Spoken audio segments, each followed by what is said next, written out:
सरकार ने अंत्योदय योजना को एक बार फिर बढ़ाने का निर्णय लिया है। अब इस योजना को 2027 तक बढ़ा दिया गया है। इस योजना के तहत गरीब परिवारों को साल में 3 सिलेंडर मुफ्त प्रदान किए जाने हैं, जिसको लेकर भाजपा प्रदेश प्रवक्ता विपिन कैंथोला का कहना है कि अंत्योदय का दर्शन जनसंख्या के संस्थापक दीनदयाल उपाध्याय का ही था और उन्हीं के दर्शन को लेकर भाजपा अंतिम व्यक्ति तक विकास पहुंचाने का काम करती है, जिसके तहत विद्युतीकरण का कार्य हो, सड़क निर्माण कार्य हो या पार्कों के निर्माण का कार्य, भाजपा के नाम पर अनेक परियोजनाओं को संचालित कर रही है। चाहे केंद्र की सरकार हो चाहे स्टेट की गवर्नमेंट हो, तमाम योजनाएं लेकर के आती हैं और जो अंत्योदय का जो विकास करना है उस पर हम काम कर रहे हैं। चाहे दीनदयाल उपाध्याय विद्युतीकरण हो या दीनदयाल उपाध्याय जी के नाम पर अच्छे पार्क बनाने हो या दीनदयाल जी उपाध्याय जी के नाम पर अब जिस प्रकार से सरकार ने 3 सिलेंडर वाली योजना चलाई है, निश्चित रूप से ये गरीबों के लिए, अंत्योदय के लिए, जो अंतिम व्यक्ति पायदान में खड़ा है व्यक्ति, उस परिवार के लिए महत्वपूर्ण योजना ये होगी। इससे उन परिवारों को लाभ मिलेगा और हम उनको मुख्य धारा में ला सके, मुख्य धारा के साथ, समाज के साथ उसको उनको जोड़ करके उनका योगदान ले सके, इस पर सरकार काम कर रही है। ऋषिकेश में इंद्रमणि बड़ोनी चौक के निकट पेट्रोल पंप पर कर्मचारियों का किसी बात को लेकर कार चालक के साथ विवाद हो गया।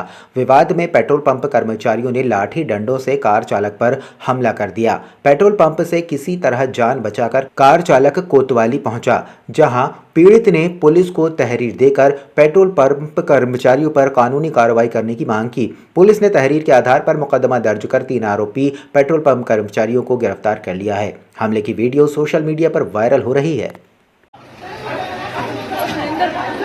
अरे कोई रोक, अब कोई खड़े इसे पकड़ लो भाई। अरे तमाशा बड़ा है। कौन जाएगा, पीट जाएगा तो उधर अभी डंडे वंडे तो कैसे मार रहे हो लोग? लोकल ही बोल सकते हैं जो इधर के, वो तो कुछ कर नहीं रहे। जाओ ना, तुम लोग बचाओ ना, किसी आदमी को चोट लग रही है।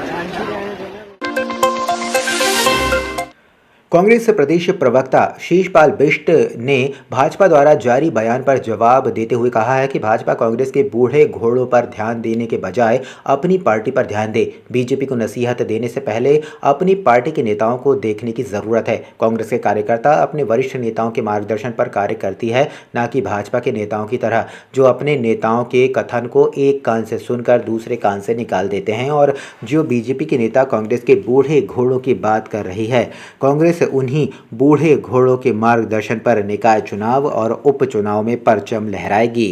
जहां तक वो बूढ़ों घोड़ों से सजे अस्तबल की बात कर रहे हैं तो अनुभव क्या चीज है ये शायद भारतीय जनता पार्टी नहीं जानती, क्योंकि अपने पूर्व मुख्यमंत्रियों की सलाह को ही जो है धामी जी नहीं मान रहे हैं, उनकी सरकार नहीं मान रही है। वो बार बार जो है सरकार को सलाह दे रहे हैं, मार्गदर्शन दे रहे हैं। आए दिन ये चीजें अखबारों में छपती हैं और उनके कैबिनेट मंत्री ही मुख्यमंत्री जी की बात नहीं मान रहे हैं। भाजपा के विधायक जो है मुख्यमंत्री जी के नियंत्रण में है। तो भाजपा अपने गिरेबान में झांके। और जहां तक उपचुनाव की बात है, कांग्रेस पार्टी की तैयारियां पूरी हैं, कांग्रेस पार्टी जीत के प्रति आश्वस्त है।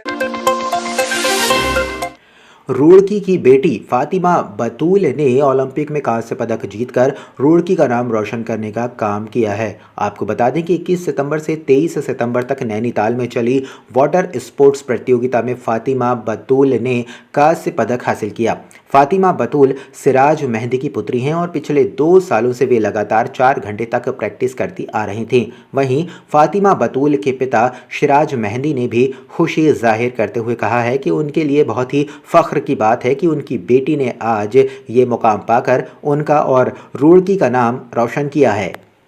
मेरे घर वालों का साथ है, मेरे स्पोर्ट्स में मेरे कोचेस का साथ है, जिन्होंने मुझे इतना सपोर्ट करा, वहाँ तक भेजा, लेके गए अपने साथ, और मेरे स्कूल वालों का सपोर्ट है ज़्यादा।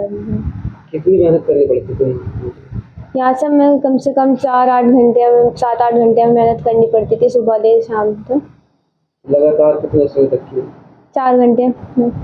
तो कितने दिनों तक मेहनत जारी है? ये 2 साल से मेरी प्रैक्टिस चल रही थी उसमें।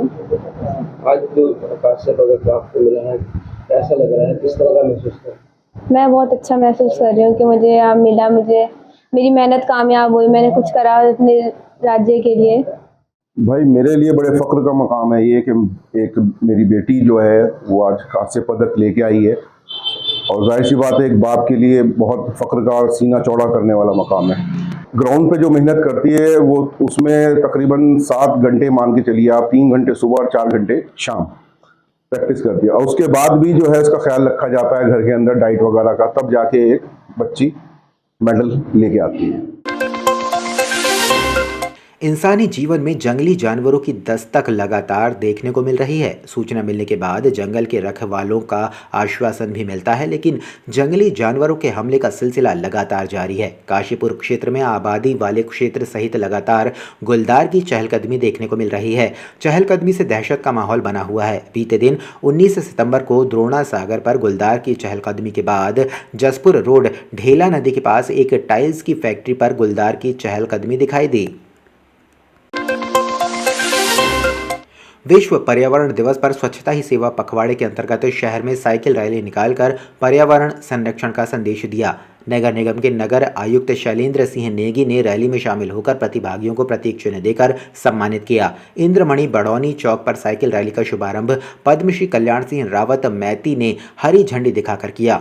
रैली हरिद्वार बाईपास मार्ग से श्यामपुर फाटक तथा बाजार होते हुए पुनः इंद्रमणि बड़ौनी चौक ऋषिकेश तक साइकिल रैली का आयोजन किया गया।